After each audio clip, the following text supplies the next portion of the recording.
dahil dito nakalo lamang lumanas ang pwesta ng mga Amerikano. Edukasyon o kalayaan, kaya ang sariling politika! Pagkakalayan namin dyan sa Maynila ang napapasamay national information.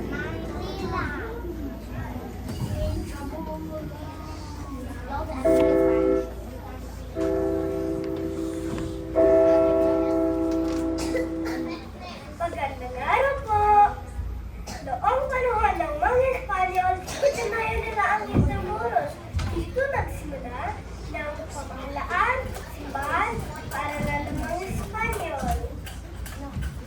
Ako ang Gobernador General sa unos ng hari ng Espanya. Secretario ko ako ng Santiago. Ito ang magiging pangunahan at sentro ng pamahalaan. Dito, mahal na gobernador, parang katilyo sa gitna ng mundo.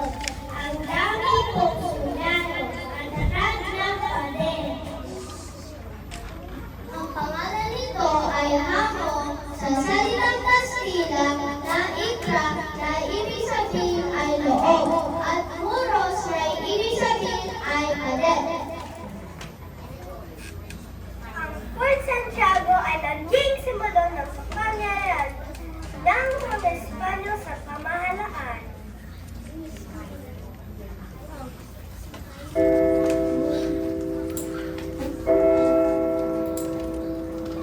Bukod sa pamahalaan, itinayo rin nila ng ang Manila Cathedral at San Agustin Church.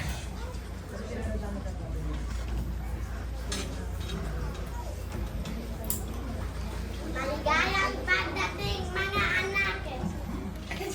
Dito sa Manila Cathedral, tayo ay Agustin Church, tayo ay magdamasal ang matututo ng kabutihan. Ang ganda po ng simbahan, Padre. May malalaking bintana at maraming ilaw. May mga horong naririnig na kumakanta dito tuwing araw ng linggo. Ito ay simbolo ng pananampalataya at unang kasaysayan nating mga Pilipino.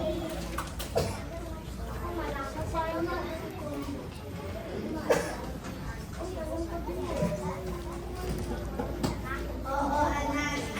Dito ninyo makikilala ang Diyos at ang luloto ng kabutihan.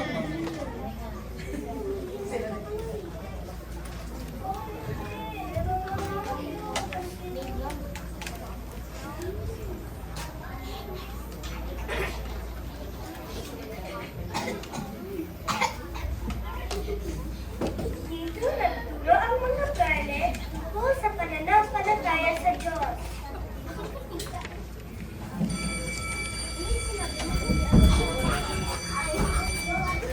Sa loob ng Intramuros, nagtayo rin sila ng mga paaralan.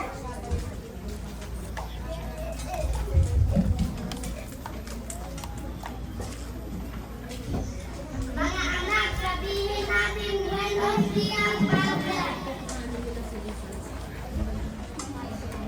Buenos Dias, Padre. Magaling ngayon.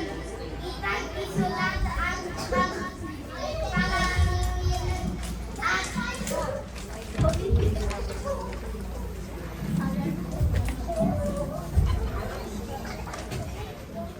sa ating mga aklat.